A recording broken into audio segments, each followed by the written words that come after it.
Hello, Internet. My name is Ryan Ingram, and today I want to go over a property that we just purchased in January for a whopping $16,000 and exactly what all went into it to renovate it. We're going to walk through the property, we're going to discuss these numbers, and we're going to talk about why this is a phenomenal deal. So, this property that we purchased for 16,000, it was from a wholesaler. A wholesaler contacted me. He said, "I've got this property. We're looking to sell it for 25,000." I said, "Unfortunately, it's in my favorite area to invest. I did not want to say no to this deal, so I laid out all of my numbers. I walked through it. I said, I think it's going to take X number of dollars to renovate it. Unfortunately, the numbers won't make sense if I include your purchase price because you know how much I'll have to be upside down in order to get the deal done, and then I'll have a deficit in my purchase price to rent calculation."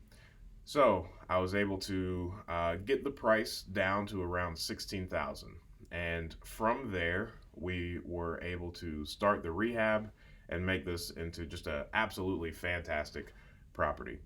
It is a really big yellow house. That's my least favorite part about it. Is for whatever reason it's aluminum siding.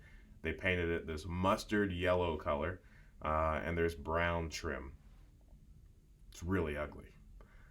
But on the inside, it's gorgeous. And we replaced the roof. Unfortunately, I was not interested in painting the property just so we didn't blow the budget.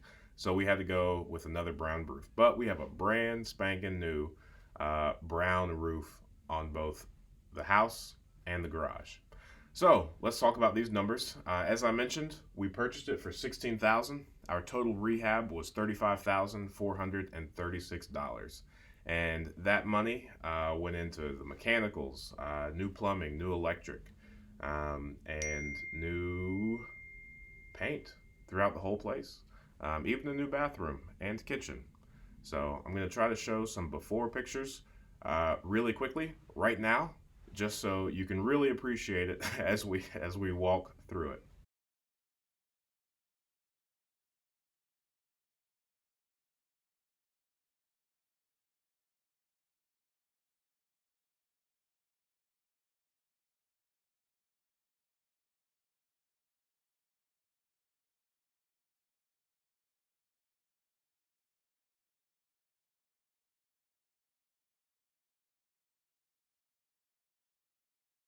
All right, now that we've looked at the before pictures, I think the favorite part about this rehab is not only just like how the floors turned out, but also the kitchen.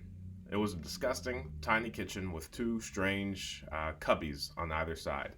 So we blew out the wall, we reinforced it a little bit to make sure it's structurally good, and now the kitchen is twice as big as it originally was. The numbers exactly, we paid $900 to get everything inside of the house and throw it away. So unfortunately, there was some junk left over. It wasn't a hoarder house by any means, but we did have to clean it out. The brand new roof, it was 3 layers of shingles, so that's one of the reasons for the higher roof cost. But it was well worth it. Don't think we had to replace any decking on this property. Just scrape off all of the old shingles and put on the fresh layer of new shingles. And we also did that for the garage because it is a 2-car detached garage. The only thing I think we have left to do on this property is when the weather gets a little bit warmer, we're going to paint that garage because unfortunately this property has been vacant for, man, since 2008. So a little over a decade now. So it was graffitied, vandalized a little bit. So we're going to have to just fix that. But again, we want to make sure that it's, nice outside before we paint it.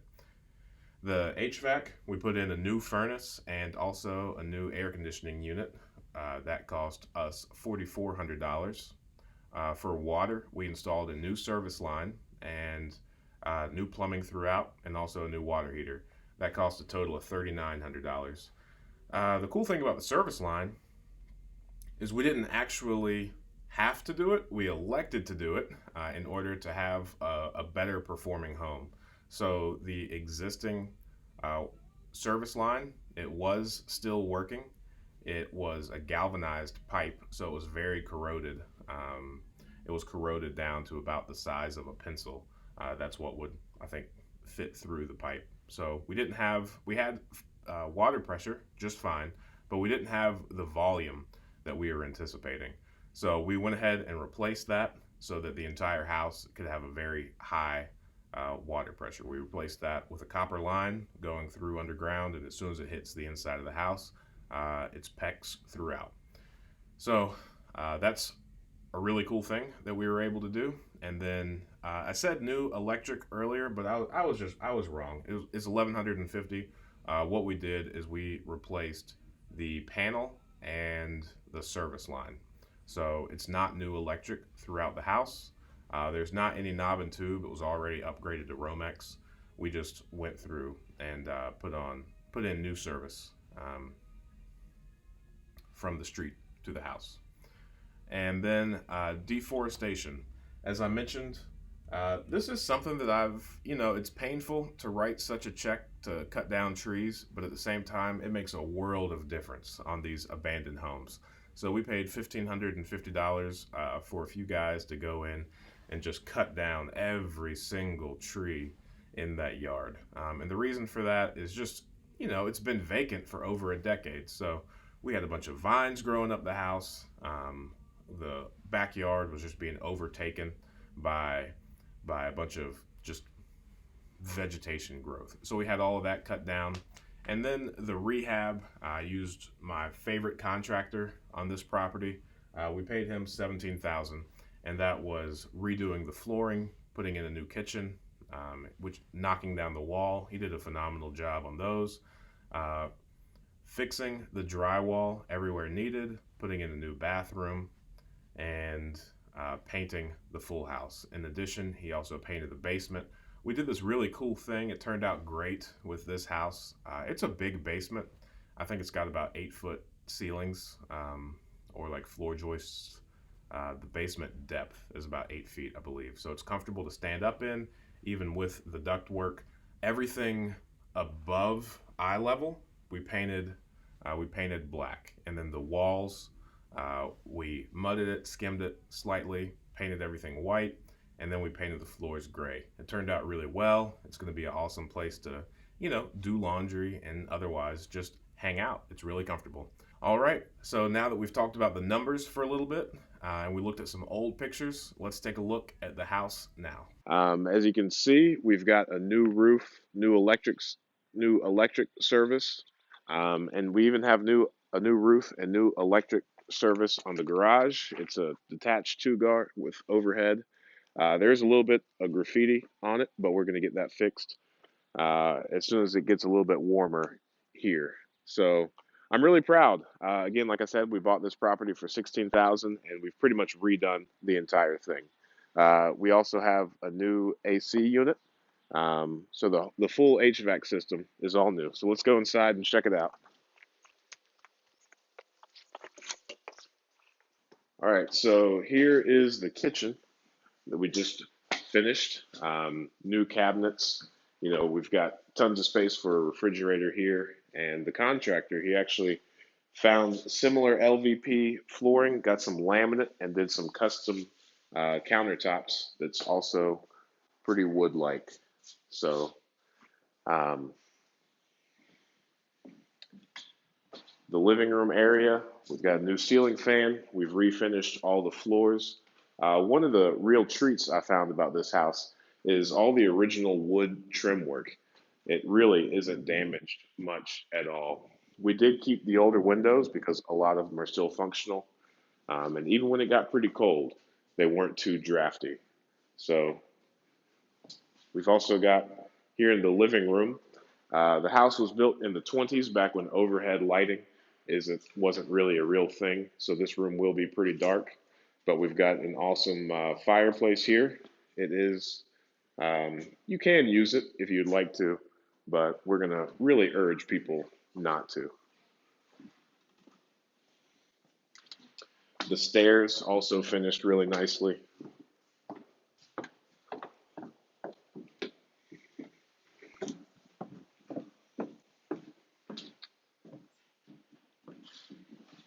The bedrooms are pretty big for the year they were built.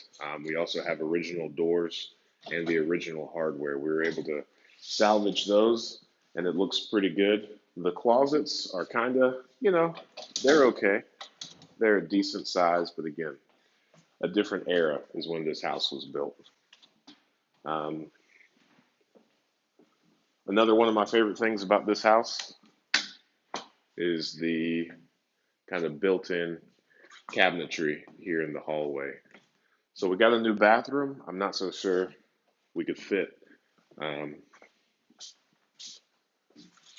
we've got some contractor paper towels, new toilet, new vanity, new tub and surround, new lighting, and then some more built-in cabinets that we were able to refinish and make them look pretty lovely. So let's check out the other bedrooms and then the basement where all the mechanicals are. So again, we were able to salvage the windows. They didn't look hateful. That's the storm window behind it, still operational, and all of the doors original. Some of them finished nicer than others, but they're all functioning just fine. And the last bedroom. I think it's really weird sometimes you come around and on some of the rental properties they have one room that you can lock. And I don't fully understand that, but we keep them if it doesn't look horrible. So again, similar sized room, a good sized bedroom for a 1920s house, especially 3 bedroom. All right, so now that we've seen everything upstairs, let's go downstairs and look at all the mechanics.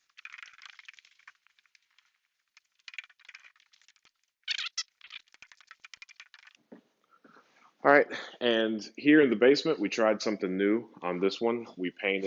Uh, we did a little bit of just light mudding, kind of some skimming around all the concrete blocks that make up the walls, and we painted them all white. We painted the ceiling and all the floor joists black, and then we repainted the floor gray. We think it looks really nice, and we're actually gonna probably do all of the basements like that this way. We also have a new service line that we got installed.